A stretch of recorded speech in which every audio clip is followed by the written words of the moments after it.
I will be presenting 5 simple points for our district's decision makers, the chancellor and the board members, to increase their insight into the workload and plight faced by CTE faculty. Number 1, initial salary placement. If the district wants the best qualified faculty, then the ability to earn a competitive salary needs to improve. Not only is the district's current salary scale drastically lower in comparison to other local college districts, but there's also a large compensation discrepancy in comparison to the pay standards found in the CTE industry, which many of our most qualified faculty come from, programs such as HVAC, RN, nurse and dental hygiene, and others too. Number 2, salary advancement, and I quote a district CTE faculty member, "We need our industry trainings and certifications to count for salary advancement, all of it, because this will help train our students better. This is more important than some upper division general coursework." 3, workload. CTE instructors provide instruction in lecture and lab courses, prepare lab courses, clean up after lab courses, and are expected to coordinate and organize advisory boards, coordinate most, if not all, of the activities and events for the program, responsible for keeping up certifications, licensures, and accreditations as professionals, and are relied on to ensure the program maintains the credentials. 4, industry standards versus educational muck. Companies must be easily adaptable to keep up with industry standards, which is completely contrary to how the educational muck operates. CTE faculty are constantly fighting the red tape and consistently face issues accessing college and foundation funds, which makes it practically impossible to provide state-of-the-art academic programming.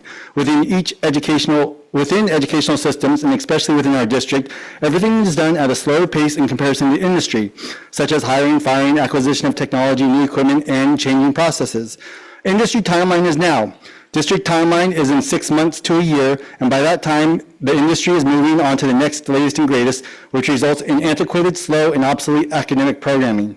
5, lab LHE. In addition to previously mentioned concerns from last BOT, CTE faculty would like to add a reinforcing perspective.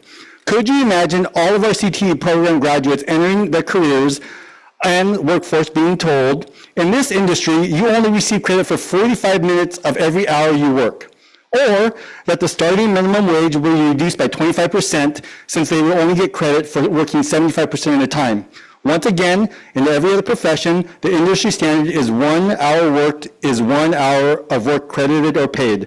Why is our district standard so inequitable?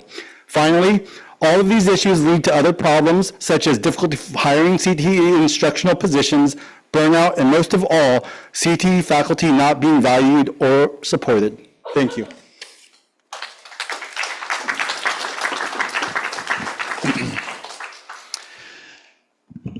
Good afternoon. My name is Jason Asman. I'm a CTE faculty member here. I work at Ridley College, and I just have a few points to make. So first of all, career technical education is a backbone of our district. This is where we could take our students out of poverty and put them into the workforce very quickly, very efficiently, and it gives them the opportunity to elevate themselves, and that's how we elevate our community. So the backbone is built on CTE. Yet CTE faculty members, we're treated as second-class citizens. When we work, most of our effort is not in the classroom. Most of the effort that we put in is prepping our programs for our students. It's working with the industry to make sure that everything that we do aligns with what industry needs. We have to work with our licensing agencies. In the case of, my program, it's the FAA. It takes many hours of coordination to do all that. We have massive budgets that we have to manage. We have to procure supplies. We have to prepare the supplies, get those ready for our students. Then we have to manage a group of students that are working with equipment, their safety concerns. We have to make sure that they're doing this in a safe way and they're effective. So we're managing 30 students at one time. It's exhausting. I would much rather teach an hour of lecture and just come in and deliver that material and be done. But instead, I'm putting in 3, 4, 5 hours of prep time just to set up my labs. And then the whole time, I'm stressed out. I'm really worried about the safety of the students, making sure that I'm effective as an instructor. And at the end of the day, when I'm successful, I see those students leaving my program, going into industry, and making a living for themselves. But at what cost, right? I'm killing myself for only 3/4 of the pay that I would be getting if I was lecturing. Many of the students that we're putting into the workforce, within 5 years, they're making more money than we make. I have 20 years in the industry. I've been working for this district for 16 years. I have students that have gone through my program and they earn more than me, and they say, Mr. Asman, why don't you come back out into the field? There's some money to be made out here. But the reason I don't is because I am here to serve the students. I am not here to put money in my wallet, although it would be nice to put food on the table for my children. But I'm here to serve these students to make sure that they now have the opportunity that I had so they could go out in the industry and they can make a living for themselves. So we sacrifice ourselves every single day here for that goal. And that's what makes this district great, is the dedication that the faculty have for our students. We just ask that we're treated equitably and that we're paid fairly for the work that we do. So I just want to say, if anyone here supports CTE faculty, can you please stand to be recognized? So not everyone is prepared to speak, but here they are. Thank you.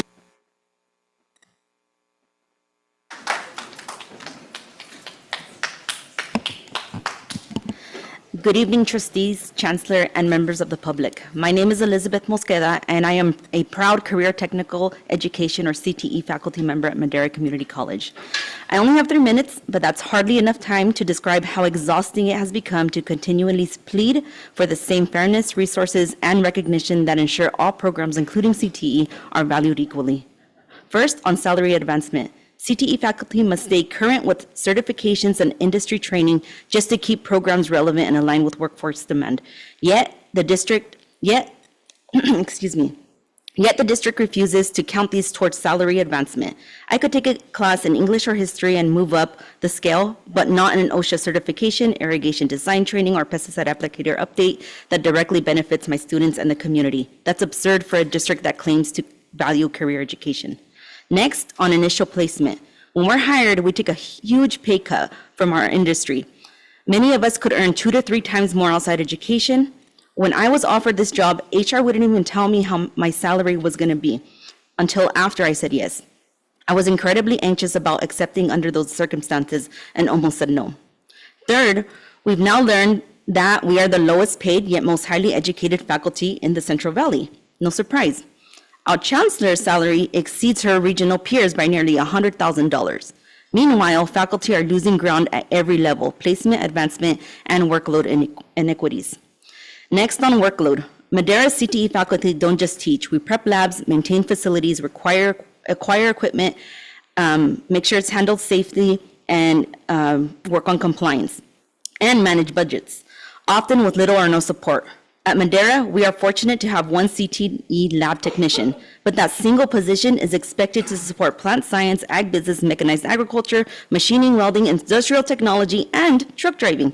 It's an unrealistic workload for one person and needs faculty constantly filling the gaps. We're running programs with no clerical staff and in some cases no dedicated lab space at all. Madera has no farm, no greenhouse, yet you've all approved hundreds of thousands of dollars for President Reina's agave, a project that has zero curriculum till this day. Next, on lab LHE equivalency. Getting paid 3/4 of an hour for every hour we teach is unacceptable, especially when our labs involve heavy equipment, fieldwork, and safety-sensitive environments. The STEM departments made this point last board meeting, and the CTE faculty are echoing it tonight. Our work deserves full credit. Now, to add insult to injury, the district is considering evaluating CTE faculty on the performance of our advisory committees. Advisory committees are meant to advise, not be a tool for evaluating faculty. And honestly, why would any of you be concerned about any of this? Tonight, when you review Board Policy 2730, Board Members' Health Benefits, I hope you take a long, hard look at what that says about priorities. The policy guarantees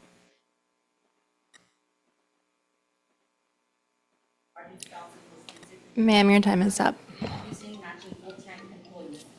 Excuse me, your time is up.